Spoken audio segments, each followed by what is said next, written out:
You're listening to episode 19 of the Inspired Entrepreneur's Guide podcast.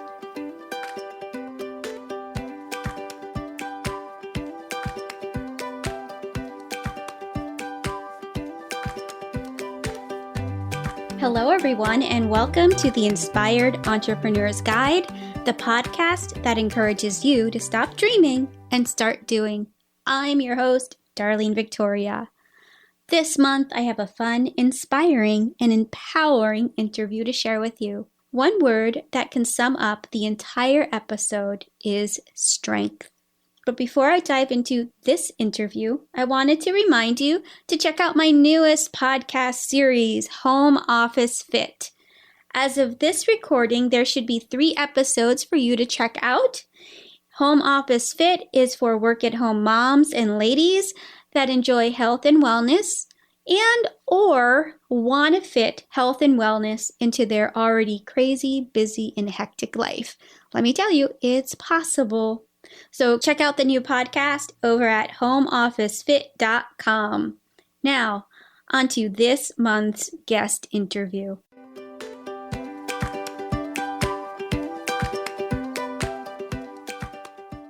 Hey everyone, a quick note about this month's guest interview. When I went to go ahead and record the final introduction and exit segments for this episode, which occurred after the interview recording, I realized that I did not have my microphone plugged into my computer. So this means that the microphone that was used to record our interview, the quality was less than stellar. However, I decided to continue with airing this podcast interview because I feel like the quality of content outshines any of the issues that may exist in the actual audio recording. So definitely take a listen. It's going to inspire you and be informative, and definitely a podcast around women empowerment.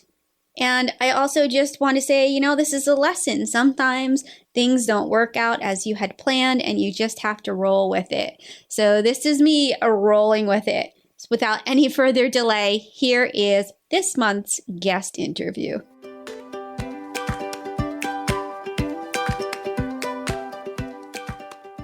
Hello, everybody, and welcome to the Inspired Entrepreneur's Guide, the podcast that encourages you to stop dreaming and start doing. In past episodes, we've talked about leap points and finding the courage to take the first steps needed to starting a business. And when you get right down to the heart of it, it's really all about reinventing yourself and being strong enough to do so. And while today my guest knows a thing or two about reinventing oneself, she's been a physical therapist, a private chef, caterer, culinary instructor, an intelligence specialist, and even an executive administrative manager for a global bank. She's also worked and lived in many different locations throughout the world. Now, she's working to bring together and build a tribe of strong, successful women through her website and podcast, Strong Women's Club. Please welcome my guest this month, Edie Berg. Edie, welcome to the podcast. Thank you. So nice of you. You said such nice things about me. It was nice to hear. Thank you. Oh, you're very welcome. Well, I'm excited to talk about your many different reinventions and also about your current project, the Strong Women's Club. Mm-hmm. So let's talk about your website and your podcast first. What was the inspiration and the reason for launching? Okay, well, that's a few things. First of all, I started, I love podcasts. I've listened to podcasts for many, many, many years, and radio in general before that, and I just like the medium a lot. And then I was kind of dabbling in all different kinds of online businesses before this one. I had like an affiliate page, did some affiliate marketing, and it was okay. And I had an online thing from my catering company, which was kind of meh. so I was really looking for something that was really really motivated me and got me excited. So first of all, I knew I wanted to do a podcast. There was no question about it. I really just wanted to do that. And I have a full-time job and I have my 4 kids and I'm actually quite busy, but I definitely wanted to get into, podcasting and when I worked with myself a little bit on the subjects that I was interested in, there are a lot, but it all came back like, I don't know, do you know anything about mind mapping? Yes. So I sat down and I did a mind map and then I did another one, and that's kind of how I worked to figure out what I was really, what subject really kind of touched everything else for me. And that is really the point of women's empowerment.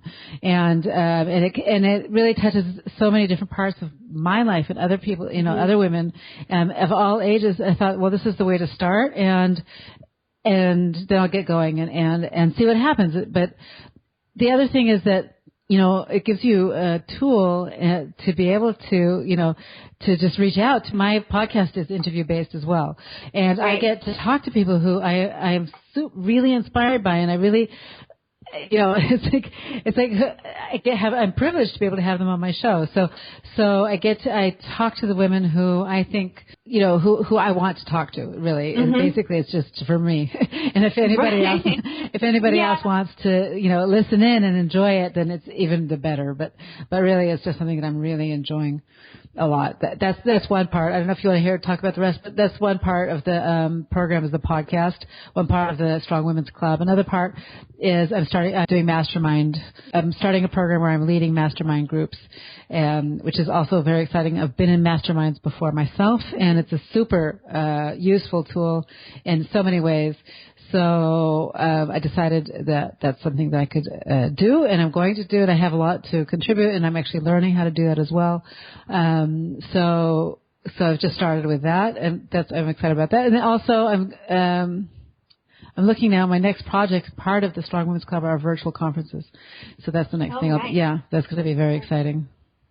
I'm curious about the mastermind because I was listening to one of your podcasts earlier, and you were mentioning it. Mm-hmm. What can people expect from it? So. Oh, okay. Yeah. So the masterminds that I'm building now are it's kind of a general mastermind for women. First of all, it's only women. Secondly, it's for anybody who is looking to work on to reach the short-term goals. It's a weekly program. It's a short-term program. It's only 3 months, like 12 visits, and it's just it's like almost an hour and a half long, but it's kind of it's not an ongoing, indefinite kind of a program. Right. It's very, very structured, and each meeting has its own structure as well. And as well as the meetings themselves, we also recommend books, read books, and I'm doing like some bonus sessions if somebody's interested, just a little bit of education, about whatever, I happen to choose for that group. So, and that's what it is. So we would talk about, let's say one person might be interested in, in finding their direction. A lot of women get stuck in finding the direction of which, which profession they want to do, what they wanted, they went to college, they're professional women, they started working for a while, they had kids, that it's hard to get back into the workforce, and they get stuck, and they don't really know. They want to work, but they're kind of, all of their options are open in a way, and they don't know how to choose exactly what they're passionate about. So that's one thing, that we can help people work through. Another thing is, even just getting through a hard patch. Sometimes people kind of lose track of their finances, and just the personal finances. I'm talking about like family things, right? Just like keeping the house budget under control, making sure you don't overspend, but just getting back on track. And it's part of a couple of things. You have an accountability group, which, if you say that you're going to do something, everybody has to say what they're going to do. Then you really do need to do it. And it's not only for you. I mean, it's definitely for you, firstly, but secondly, if you can't let the group down, because if all of the members if people in the group start not fulfilling their goals, then it really brings the rest of the other people down, and you can't really, it's your responsibility to not do that, to support the other people and to be motivating for the other people in your group. So there are a few two ways of getting you moving. You set your own goals. It's not like something that I come and say to you, no, you have to do. Right. It's everybody sets their own goals, and it has to be a measurable goal. But that goal, you need to be able to get it. And if you don't get it, then we need to know why you don't get it. Right. So, and there's a lot of satisfaction in supporting other women. Right? You learn a lot. Absolutely. Also, you get to teach them, and the women come from all different backgrounds, and the things that they're working on are diverse. It's not everybody's working on, let's say not everybody's working on fitness, or not everybody's working on weight loss, or whatever it happens to be. So everybody can teach something, and also you can really build solid friendships. So there's really a lot that can be gained. I really believe in it. I really do. It's exciting too. I mean, a lot of the words that come to mind when you were explaining it and then you said it to me is motivating, supporting, accountability, and also helping you find your thing, for a lack of a better word. Right. So all good things. Oh, for sure. And it's not inexpensive. I mean, I'm just, we don't have to talk about the prices, but it's really, really cheap. It's like, especially because it's just starting out now. So it's something that anybody can really do for themselves and really reap the benefits really fast. Absolutely. So some of the people that might join your mastermind or even just tune into your podcast or listening to this episode of you and I chatting, they might be facing some obstacles.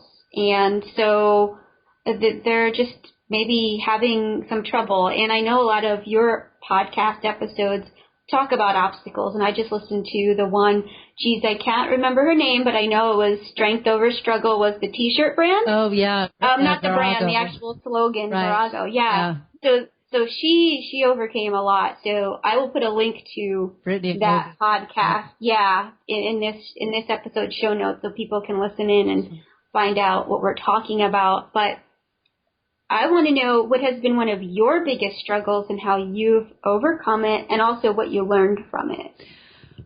Okay, it's not an easy question to ask. No, it's not. Not at all. It really isn't, because I've been thinking about it a little bit, because for me, I'm the kind of changes for me are invigorating. So it's really, it turns me on. It's like I really get excited and enthusiastic. I do. It's easier for me to change rather than, than to stay for a really, really long time in one thing, right? Which is a minus. You see it from both directions, right? There's always two sides to the coin. So I moved to Israel when I was in my, early 20s, like I was 22 or 23, and I didn't know the language at all. Like I knew a little bit, but but I couldn't understand a conversation. Certainly couldn't participate in a conversation. Like I knew a few words. So the language barrier is a huge obstacle because it's really you really are handicapped if you don't know the language. Even if everybody knows the English here, and and people are happy to speak in English, but if you want to become part of the tapestry of the country, you can't go around talking your native language. You have to speak the native language. Right. And also, my kids, I went on to have children here, and they're Israelis, and you have to be able to speak language. So that's a very big barrier, an obstacle that I did overcome.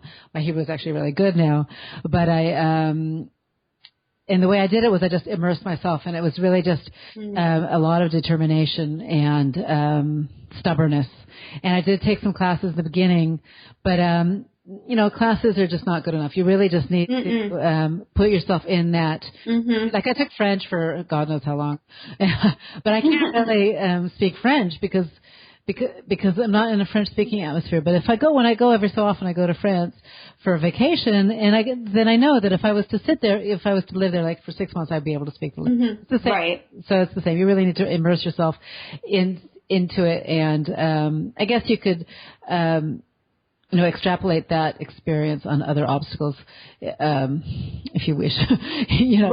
Right. And did it motivate you? So when you were in those situations and you just still weren't to the point where you understood the complete conversation, did you listen more? Like, how did that motivate you to just keep Well, pursuing?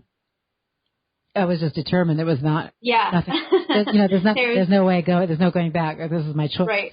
So I just really did the best, and I put myself in difficult situations on purpose. I would challenge myself. Like I read the newspaper in Hebrew every day. I read novels in Hebrew, not often, but I do it.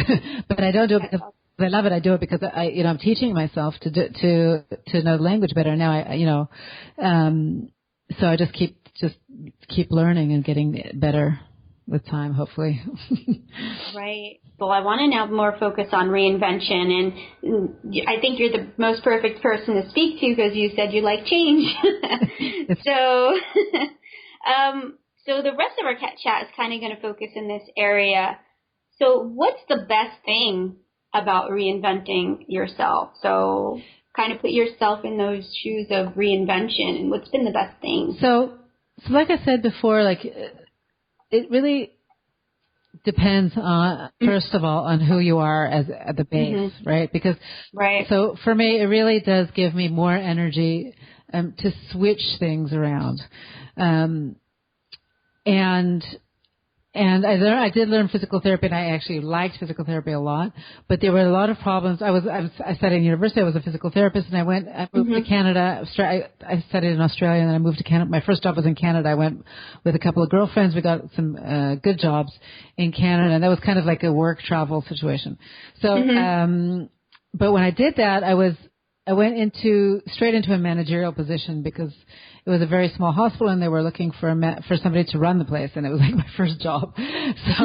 So which really pushed me into management almost immediately, but my physical therapy skills not so much, right? It's always better if you learn from somebody, if you have somebody to mentor, to learn from, to mentor you. So there was a plus and a minus to that. So what happened was that I did learn a lot of management skills. I had to do a lot of hiring and a lot of ordering and budgeting and managing. I managed quite a big geographical area, and that was great experience.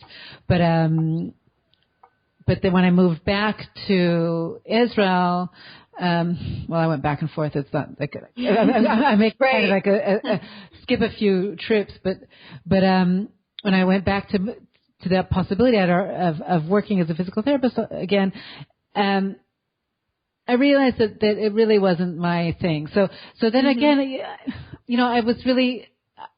I had taught myself to cook, and it was a hobby, but it was a very, very,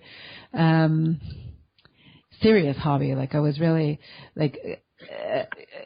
I was just so into it that I was just teaching myself. I'm really good at teaching myself things, and that's what I like to do. So that's when I just decided. So I'll take this to the next level. I'll start teaching people to cook. I went to Thailand and I learned to cook for a while. I came back and I started teaching Thai cooking, and I just turned that into a business because it was something I really loved. And I think that's really important that. And that's what I've done all along the way. So as soon as it became more of a chore than passion, then I really was just looking for something that I love to do. And you need to be good at it. It's not enough to just like it. Right. So absolutely. So you have to also be good at it. And if you have those two things together, then you're lucky. And that's what you need to look for, really. And I never had any fear around that. Although I must say that right now I'm in a position where I really wanted to. Now I'd like to do the Strong Women's Club full time, but I have another full time job which I'm not leaving not because of the fear of the change, but because of the fear of of a financial. Right. I don't want to have any kind of a stress in that situation. So I don't know if it's fear or planning. It really depends on how you put it, right? So I'm planning the way I'm building my new business before I leave what I'm doing in my day job, let's call it. So I think it's a question of your outlook on life. Yeah, I don't see it as fear. I see it as smart. I see it as, we talked earlier about knowing your financial budget personally.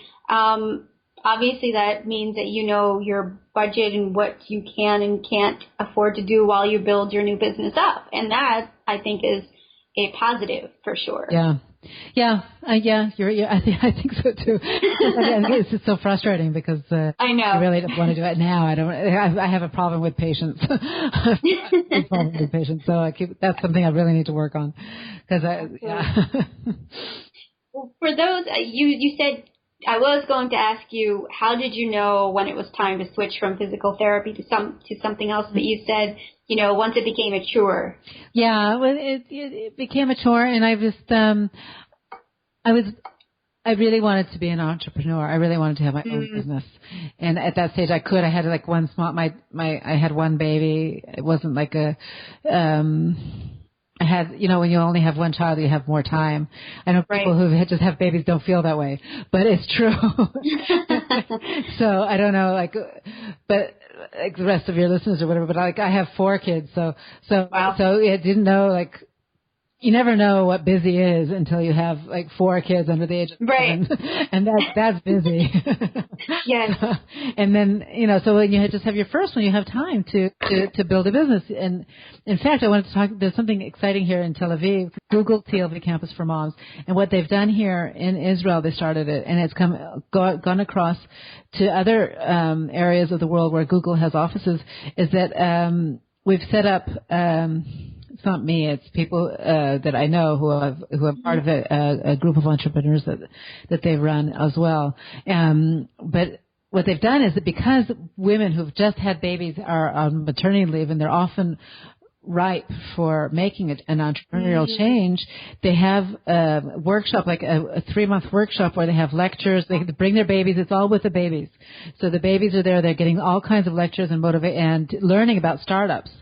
And they're really high level, and they've really recognized that this is the perfect time to start a new business.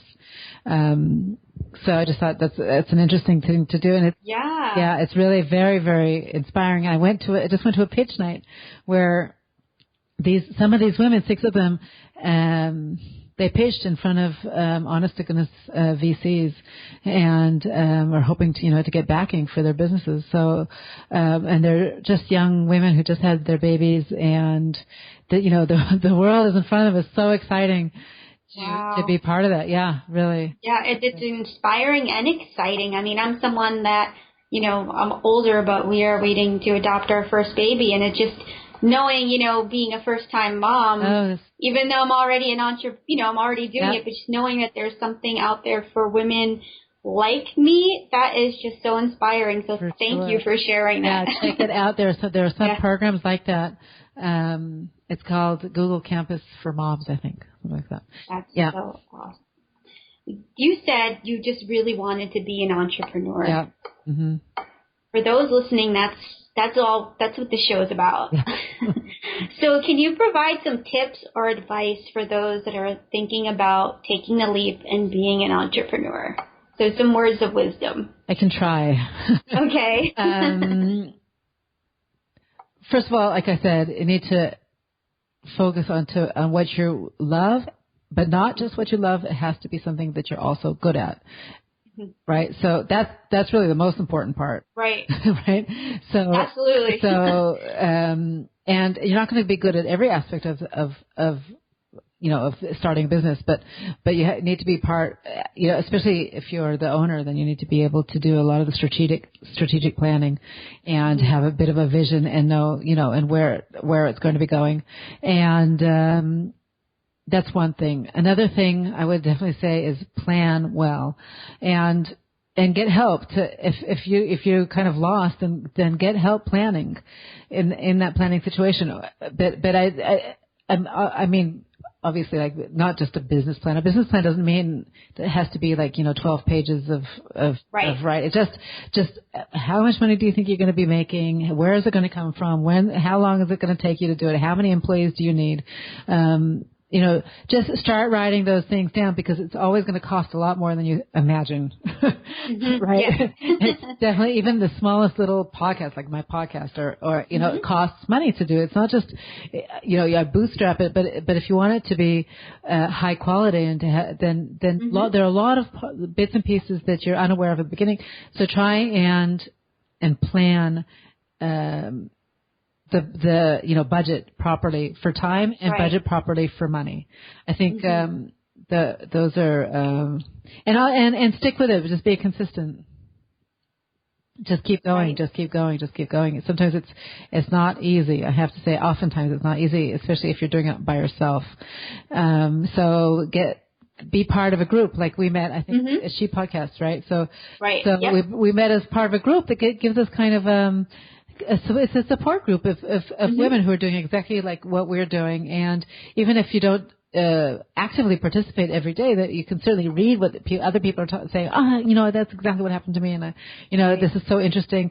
And there are support groups like that are all over the place, or a mastermind like what I was talking about earlier, or a business coach. I have a business coach, and I had one before that. I love having a coach, so it's really, really useful, really important to do something like that. If it's coaching or masterminding, or that really, really helps to get outside input. Absolutely. I wanted to bring it back to actually women empowerment. Thinking about, empowering women and what a strong woman is to you. Well, what final words in that sense would you like to leave everyone with today? That's a good question. The way I think of things for myself is that I'm almost 50 now. So, and I've done things that, not exactly that I regretted, but I could have, made different choices, I guess. And my motivation nowadays is to live without regret. So this is, I actually say that to myself almost every day. Like, am I going to regret, am I going to regret sitting on and watching TV for 3 hours, or will I feel better if I go to the computer and work? And usually that's enough just to get me off of the couch and next to the computer. Not that I've seen the couch lately, because I'm always go straight from work to the computer, but you know what I mean. So. And a strong woman, I think, is somebody who knows herself and is true to herself. It's not always the easiest thing to find. And I think it takes time, and it probably takes years to be able to get to that point. But, I said that now, but I'm going to contradict myself. So I guess, so it's not that cut and dried. I'm thinking about my daughter, she's definitely a strong woman. She's 20 and she's, doing awesome things with her life, and she's never apologetic. She's always, self-confident, but very, kind of soft-spoken. And I look at her with admiration, and I think that she's a strong woman. So I guess with each woman, it could be different. Right. Just so I always say success doesn't have the same definition for everybody. So the same with a strong woman. Your definition of strong might differ from maybe mine or someone else's. Right. From person to person. Right. Right. So it's up to us to make that definition and believe it, and not just, not be meek. That's right. And be who we are and be proud of that. It's so true. Just be proud of yourself. That's absolutely true. And don't be afraid to say, yeah, I did a good job, or yeah, I look good today, or right? Stuff like that. That kind of positive. Don't be embarrassed to brag about yourself a little bit. It's not even bragging. It's just being honest, really. Just don't be embarrassed about it, because really oftentimes you just have to be nice to yourself, as nice to yourself as you would be to a stranger, to your next door neighbor even. I mean, you're nice to them. Just be nice to yourself, just like that, right? And that will get yourself far. Yeah. Edie, I've had a lot of fun chatting with you today. and I wanted to give you a moment to tell people where they can go to learn more about you and connect with you and find your podcast. Oh, thank you. So my website is thestrongwomensclub.com. So The Strong Women's Club, all one word, .com. I'm on Twitter at Edie Berg. It's EDIEBERG. I have a Facebook page. It's all the same. It's all the Strong Women's Club or Edie Berg. That'd be awesome. And thank you so much for having me on the program. It's really an honor and a pleasure to finally get to meet up with you. Yes, thank you. I've enjoyed our chat, and I will be sure to include all of those links in the show notes so it's easy for people to just click and find you. So thank you so much for being a guest today. My pleasure.